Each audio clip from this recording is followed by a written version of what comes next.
नमस्कार, आप देख रहे हैं जनादेश। मैं हूं आपके साथ प्राची सिंह। स्वागत है आपका शख्सियत के प्रोग्राम में, जहां हम हर दिन आपको एक नई शख्सियत की कहानी से रूबरू कराते हैं। जी हां, आज के एपिसोड में हम बात करेंगे प्रणब कुमार मुखर्जी, जिन्हें प्रणब मुखर्जी के नाम से जाना जाता है।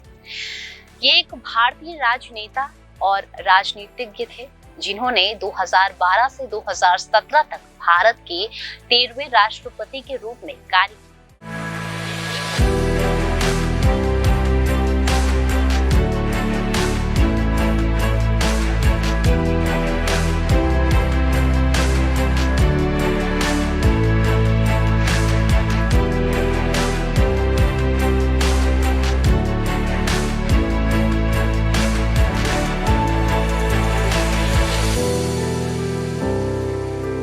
प्रणब मुखर्जी का जन्म एक बंगाली परिवार में कामदा किंकर मुखर्जी और राज्य लक्ष्मी मुखर्जी के घर हुआ था। उनका पैतृक घर पश्चिम बंगाल के बीरभूम जिले में था। उनके पिता भारतीय स्वतंत्रता आंदोलन से सक्रिय थे और भारतीय राष्ट्रीय कांग्रेस के सदस्य थे। प्रणब मुखर्जी 5 भाई बहनों में से सबसे बड़े बेटे थे और राजनीतिक रूप से इच्छुक घर में उनकी परवरिश अनुशासित तरीके से हुई थी। मुखर्जी ने अपनी प्रारंभिक शिक्षा अपने घर के पास के एक छोटे से गांव के स्कूल से किया था। उन्होंने अपनी पढ़ाई में उत्कृष्ट प्रदर्शन किया और एक मेहनती छात्र थे। अपनी स्कूल शिक्षा पूरी करने के बाद वे उच्च अध्ययन के लिए कोलकाता चले गए। कोलकाता में उन्होंने कोलकाता विश्वविद्यालय से संबद्ध सूरी विद्यासागर कॉलेज में दाखिला लिया, जहां उन्होंने राजनीतिक विज्ञान और इतिहास में कला स्नातक की डिग्री प्राप्त की। उनकी एकेडमिक उत्कृष्टता ने उन्हें अध्ययन करने के लिए छात्रवृत्ति प्रदान की। प्रणब मुखर्जी ने राजनीति विज्ञान में मास्टर डिग्री के लिए कोलकाता विश्वविद्यालय में प्रवेश लिया। उन्होंने एकेडमिक रूप से उत्कृष्ट प्रदर्शन करना जारी रखा और 1957 में विश्वविद्यालय की मेरिट सूची में पहला स्थान हासिल करते हुए मास्टर ऑफ आर्ट्स की डिग्री हासिल की। आगे की पढ़ाई करने के लिए उनके निर्णय से सीखने और बौद्धिक खोज के लिए उनका जुनून स्पष्ट था। 1957 में उन्होंने कानून की मास्टर डिग्री के लिए कोलकाता विश्वविद्यालय में इतिहास और राजनीति विज्ञान विभाग में दाखिला लिया। उन्होंने अपना LLM पूरा किया। 1959 में डिग्री संवैधानिक कानून में विशेष योग्यता प्राप्त किया। प्रणब मुखर्जी की राजनीति में रुचि कम उम्र में विकसित हुई।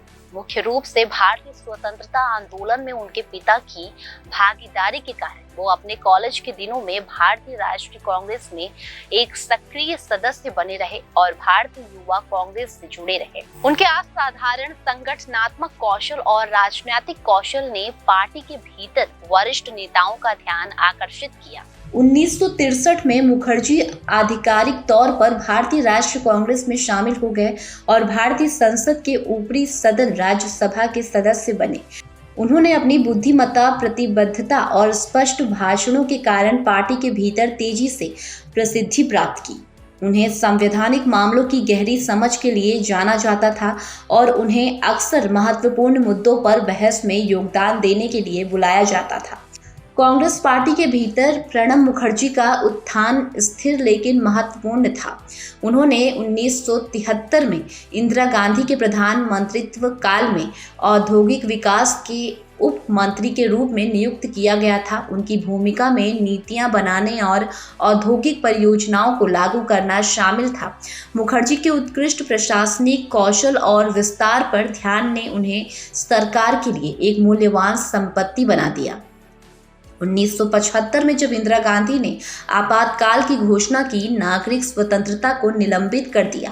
प्रणब मुखर्जी उन कुछ कांग्रेस नेताओं में से एक थे। उन्होंने निर्णय का समर्थन किया, उन्होंने सरकार के कार्य का बचाव किया और चुनौतीपूर्ण अवधि के दौरान पार्टी के अनुशासन को बनाए रखने में महत्वपूर्ण भूमिका निभाई।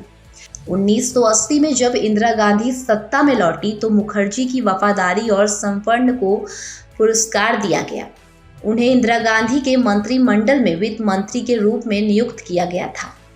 ये उनके राजनीतिक जीवन में एक महत्वपूर्ण मोड़ था, क्योंकि अब इन्हें आर्थिक चुनौतियों की अवधि के दौरान देश के वित्त का प्रबंध करने का जिम्मा सौंपा गया था। वित्त मंत्री के रूप में प्रणब मुखर्जी ने 1980 के दशक के दौरान भारत की आर्थिक नीतियों को आकार देने में महत्वपूर्ण भूमिका निभाई। उन्होंने सरकार की वित्तीय प्राथमिकताओं और आर्थिक लक्ष्यों की रेखांकित करते हुए कई बार वार्षिक बजट पेश किया। वित्त मंत्री के रूप में मुखर्जी का कार्यकाल अर्थव्यवस्था को स्थिर करने, राजकोषीय घाट को कम करने और औद्योगिक विकास को बढ़ावा देने के उनके प्रयासों की विशेषता थी। इस अवधि के दौरान मुखर्जी के भारतीय अर्थव्यवस्था को उदार और आधुनिक बनाने के उद्देश्य से कई महत्वपूर्ण आर्थिक सुधार पेश किए। उन्होंने विदेशी निवेश को आकर्षित करने, निर्यात को बढ़ावा देने और व्यापार बाधाओं को कम करने की आवश्यकता पर बल दिया।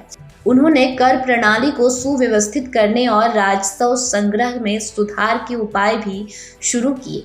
मुखर्जी की नीतियों ने आर्थिक सुधारों की नींव रखी, जो 1990 के दशक में और तेज किए गए। प्रणब मुखर्जी का राजनीतिक जीवन लगातार बढ़ता रहा, क्योंकि उन्होंने भारत सरकार में विभिन्न मंत्री पद संभाले। सबसे पहले वित्त मंत्री के रूप में उनकी भूमिका के अलावा भी उन्होंने अलग अलग समय में वाणिज्य मंत्री, विदेश मंत्री और रक्षा मंत्री के रूप में कार्य। वाणिज्य मंत्री के रूप में मुखर्जी ने अन्य देशों के साथ व्यापार समझौते पर बातचीत करने और भारत के निर्यात को बढ़ावा देने में महत्वपूर्ण भूमिका निभाई। उनके कूटनीति कौशल और अंतर्राष्ट्रीय व्यापार की गहरी समझ ने दुनिया के साथ भारत के आर्थिक संबंधों को बढ़ावा देने में मदद की। विदेश मंत्री के रूप में अपने कार्यकाल के दौरान प्रणब मुखर्जी भारत की विदेश नीति और राजनयिक संबंधों के लिए जिम्मेदार थे। उन्होंने पड़ोसी देशों के साथ संबंधों को मजबूत करने में महत्वपूर्ण भूमिका निभाई और विभिन्न अंतर्राष्ट्रीय मंचों पर भारत का प्रतिनिधित्व किया। उनके शांत और संयमित आचरण ने उन्हें घरेलू और अंतर्राष्ट्रीय स्तर पर सम्मान और प्रशंसा अर्जित की। रक्षा मंत्री के रूप में मुखर्जी की नियुक्ति ने एक राजनेता के रूप में उनकी बहुमुखी प्रतिभा को प्रदर्शित किया। उन्होंने भारत के सशस्त्र बलों के आधुनिकीकरण और देश के सुरक्षा हितों की रक्षा सुनिश्चित करने पर ध्यान केंद्रित किया। उनके कार्यकाल में रक्षा खरीद और प्रौद्योगिकी में महत्वपूर्ण विकास हुआ। 2012 में लंबे और शानदार राजनीतिक जीवन के बाद प्रणब मुखर्जी को राजनीतिक दलों के गठबंधन संयुक्त प्रगतिशील गठबंधन ने अपने राष्ट्रपति पद के उम्मीदवार के रूप में नामित किया था। उनके नामांकन को स्पेक्ट्रम भर में विभिन्न राजनीतिक दलों द्वारा समर्थित किया गया था और वे सर्वसम्मत उम्मीदवार के रूप में उभरे थे।